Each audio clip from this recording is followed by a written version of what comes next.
खुलुमबाय नोंथांमोनहा मारै दङ नायदो बिसिबां समायना माबायदि जायगायाव दङ आङो दुब्लि बारि गेजेरावसो दङ ओरै एसे फिदिंनानै देखाय जायगाफ्रा माबायदि नोंथांमोनहा नुबाय दा दुब्लि बारि गेजेराव समायना आरो ओरैथिंबो देखाय नै रावबो गैखाया ओरैबायदि सान्ति साफा बरिया माइया नै मोनहांबाय माइ बारि दुब्लि बारि गेजेराव फिसा कटेज दं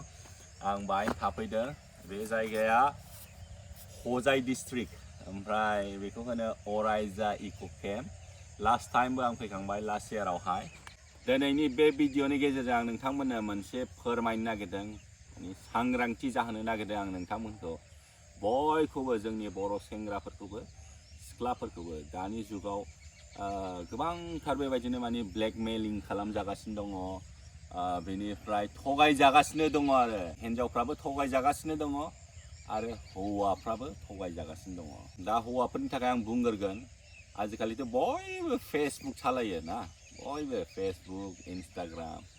बेनिफ्राय अनलाइनाव थगायनो बिराद इजि जायो मा जायो आजिखालि सेंग्राफ्रानो सिख्ला जाफायो फेसबुकआवलाय नाम इमेल आइडि खुलिनानै नाम होलालाबायनानै दस्रानि फट'खौबो होलाबायनो हायोना दा बिदिनो हिन्जाव जाफ्लानानै हौवाफोरखौ फ्रेन्ड रिकुवेस्ट खालामहरो बिदिनो गोदै गोदै रायलायो हेनि ट्राप खालामो आरो गोदै गोदै रायलायनानै उनावहाय जेन'ब्ला सिख्ला जाफानोसै गावनि प्राइभेट पार्ट्सफोरखौ देखायहरफ्लानोसै नाथाय बे प्राइभेट पार्ट्सआ गावनि नङा अलरेडि प्रि रेकर्डेड बेफोरखौनो ओरैनो भिडिअ कल खालामफ्लानानै ओरै देखायना होनोसै हौवाया जाम्बा जानोसै दे नोंनिखौबो देखायदो होनना बुंसै हौवाफ्रा बिदियावनो गलिनानै एकदम गरम जानानै गावनिखौबो देखायहरनोसै मालाय स्क्रिन रेकर्ड लानोसै बायनो भिडिअ फट' बेनिफ्राय नोंखौ मा खालामगोन ब्लेकमेल खालामगोन आरो हो एथ' फैसा हरदो नै नङाबा एकदम भाइरेल खालामसै नोंनि भिडिअखौ नोंनि न'खराव जेसेबां जाथि बंस' बिदा फंबाय बिमा बिफा गासिबो हरजोबसै फेसबुकआव बेसेबांफोर फ्रेन्डफोर दङ बिसोरनो सेस हरजोबसै बेफोरबायदि खालामनानै नोंनाव ब्लेकमेल खालामगोन दे बेबायदि ओंखायनो जिन्दगियाव जिबनाव जुदि नों रावखौबो लोगो मोनफेराखै गावजों गाव फ्रेन्ड रिकुवेस्टखौ एक्सेप्ट दा खालाम आंबो गोबांथार बेबायदिनो रिमुभ खालामगासिनो दं दा आंनिखौ नों फेस टु फेस नुलायलायनानै सिनायलायखाथारोबासो हो अब्लासो नोंसोरो फेसबुकआव माने फ्रेन्डखौ एक्सेप्ट खालामनांगौ आरो गोबांथार मानसिफ्रा फेक एकाउन्ट खुलिनानैबो ब्लेकमेल खालामनो नागिरो दे फर एग्जाम्पल आं आलफ्रेड बसुमतारी जाबाय आरो आंनि नामाव खुलिनानै आंनि प्रफाइल फट'खौ होना मा खालामबावगोन बिसोरो फैसाबो बिहरगोन आं ओरैबायदि इमारजेन्सि जादों अननानै हायोबा 2000 थाखा दानो गुगोल पे खालामना हरनाय बेफोरबायदि आरो मा होनबा आजिखालि गुगोल पे खालामनोथ' बेंक थेंक थांनांलाया नालाय ओरैनो सोरबा सानसै नंगौबो जानो हागौ आं गाबोन फुङाव हरफिनथारगोन बेफोरबायदि आरो 2000 बा 1000 बेफोरबायदि सोरबा 5000 सोरबा 30-50,000 बिदिबो बिहरो ओंखायनो साबधान जा जुदि फैसा बिहरोबा माबायोबा मोजाङै माने भेरिफाइ खालाम भिडिअ कल खालामनानै नायनो नाजा बे मानसिया आं नंगौना नङा बा सोरबा नोंनि लोगो बै सिनायनाया नंगौना नङा मानो होनबा फेक नाम लानानै ओरैबायदि खुलिनो हायोना जेबो नङा आजिखालि डिजिटेल ओरैनो नामल' सोलायबाय प्रफाइल फट'फ्रालाय नों फेसबुक इन्सटाग्रामनिफ्राय लाबाय होबाय हो बिदि जाफ्लानानैबो लुथिनो सानो आरो मोनसेया जाहैबाय हिन्जावफोरनि फरेनार्स जाफ्लायो बिसोर हौवा जाफ्लागोन इउएसनि आमेरिकानि दुबाइनि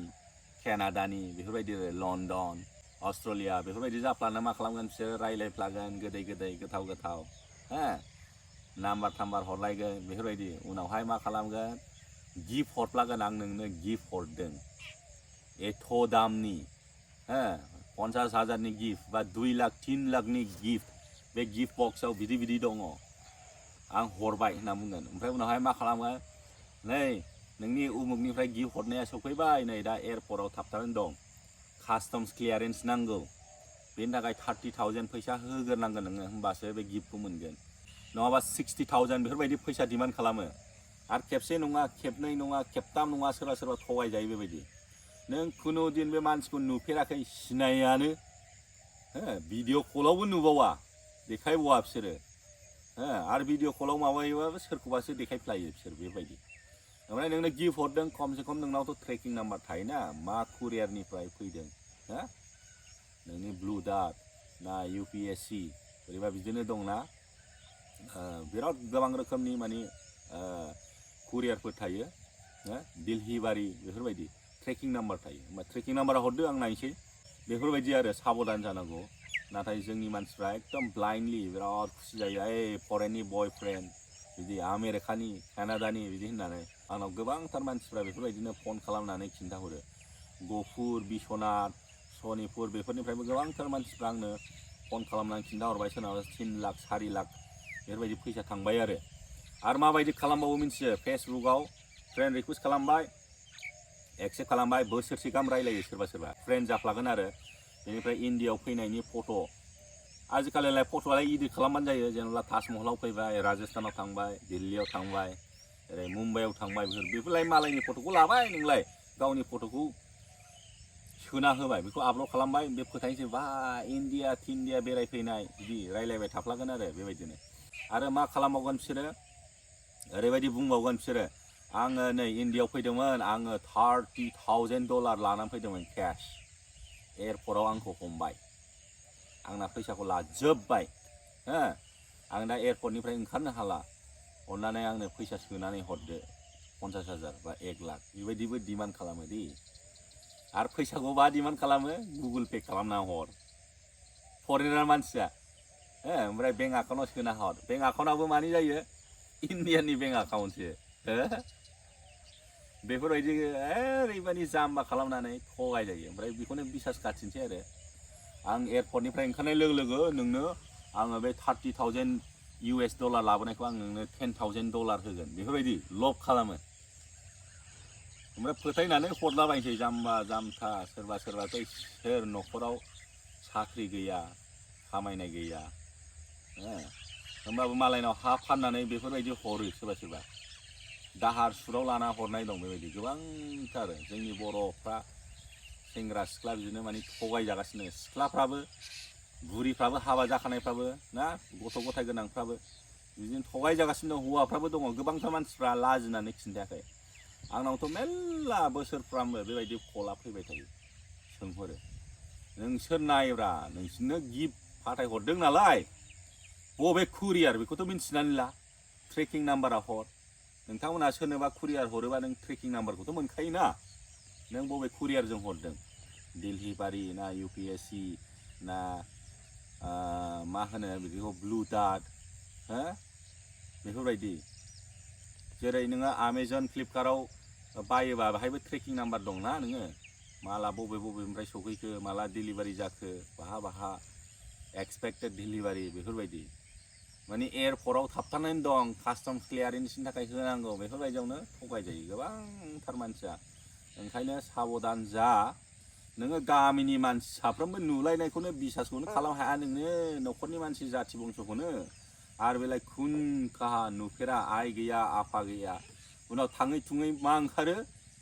बांगाल लानजाय गोलावफोरसो ओंखारो आसामनि बेंगलनि बिहारनि बेबायदिनो लानाबो लांखारजानाय दंना गोबांनो लब देखायनानै बर' सिख्लाफ्रा मेल्ला गथ' गोनांफ्रानो बिदि लांखारजानाय दंथ' फानहैजानाय बिहाराव बहाबा UPआव बेफोरबायदि ओंखायनो साबधान जा जेजों दं बेजोंनो खुसि जा मानसिया बे अख्रांनि हाथरखिखौ एख्लायनो सानोबा जाया नोंनाव जेसेबां दं बेजोंनो खुसि जा आरो मालाबाबो इजि मानि मोननायाव आगान दाहो सानसे नङा सानसे सेस जागोन फाग्ला सोर मानसियालाय थाखाखौ नोंनो ओरैनो होलाबायनो नोंनि जाथि नङा नोंनि खुरमा नङा आरो सोरबा ओरैबायदि थगायजायो US निफ्राय कुरियार खालामनानै फैसाखौ हरदों ओरै जाबखो जाबखो मालाबाबो फैसाखौ नोङो कुरियार खालामनो हाया स्केन खालामोना स्केन खालामना फैसा नुनाय लोगो लोगो बेखौ मोनला सरकारासो लागोन मालाबाबो फैसाखौ पस्टजों हरा बा कुरियारजों हरा फैसा हरदो नालाय आकाउन्टआव सोना हरदो बेफोरबायदि आंनि आकाउन्टआव सोना हर ओंखायनो जाम्बा जानाङा साबधान जा सांग्रां जा गोबांथार मानसिफ्रा फेसबुकआव बिदिनो फ्रेन्ड रिकुवेस्ट हरनानै एक्सेप्ट खालामसै रायलायनोसै बेनिफ्राय बिदिनो थगायजायो बयफ्रेन्ड गार्लफ्रेन्ड बिदि बानायफ्लानानै ओंखायनो एसे साबधान जा दा गोबांथार मानसिफ्रा बेफोरबायदिनो थगायजागासिनो दङ एसे मेगनखौ बेखेव आरो सान आरो नाय आरो ओरैबायदिबो जायो जेनेबा लटारि नों लटारि देरहाबाय बेफोरबायदि बे लटारिखौ नोङो बख'नोबा नोंहा एथ' सिकिउरिटि डिप'जिट होनांगौ बे थाखाखौ मोनफिनगोन बिदिबो होननानै थगायजागासिनो दं लाख लाख 5 लाख 6 लाख 2 लाख 3 लाख बेफोरबायदिबो ओंखायनो साबधान आरो साबधान आरो ओरैबायदिबो जायो सोरबा सोरबा UPI ना आजिखालिथ' गुगोल पे फन पे दङ फन खालामहरगोन उमुक आं नोंनो एथ' 30,000 ना आं नोंनो 30,000 फैसा होनांगौ दंमोन दे आं ओरैनो जास्ट टेस्ट नायनायगोन दे एबार होननानै 500 हरफ्लागोन बियो बा 1000 हरगुइथारगोनबो बियो बेनिफ्राय मा बुंगोन नेक्स्ट टाइमाव एबारथ' 30,000 मोन नालाय आं नोंनो 500 खौ हरबाय दा आं नोंनो 29,500 हरबावनांगौ दे एबारना हरनायनि प्रसेसा आलादा जागोन होननानैबो बुंगोन आरो ओमफ्राय बेयो मा खालामगोन एबार नोङो एक्सेप्टसो खालामनांगौ दे माबाखौ बैखौ आं हरनायखौ एक्सेप्ट खालाम ओमफ्राय नोंनि बै पिनखौ होनांगौ दे बेफोरबायदि उनावहाय बेयो मा खालामगोन बे रिकुवेस्ट खालामहरगोन 29,500 खौ रिकुवेस्ट खालामहरबाय नालाय नोंहा एक्सेप्ट खालामबाय नोंनि पिनखौ होनाय लोगो लोगो गैला फुर फैसा थांबाय ओंखायनो साबधान जा आरो ओरैनो मोननायखौ दा लुबै फैसाखौ हो आङो दिनैनि भिडिअखौ एसेयावनो दोननानै फोजोबनोसै ओमफ्राय ओरैबायदि गोजोननाय मोन्दों आं दुब्लिबारि गेजेराव नै फुख्रिबो दङ नाबो मोन्दों आङो मैथा सिनाय गायलायदों नै मैथा बांगाल मैथा गोजा बरिया नै आं बाहायनो हादों आरो बे कटेज सिङावनो ओमफ्राय नुवाखै नै माइफ्रा बिबारफ्रा गासिबो बरिया एकदम एनार्जि फैदों आरो अब्ला भिडिअखौ एसेयावनो फोजोबबाय दे थेंक इउ सै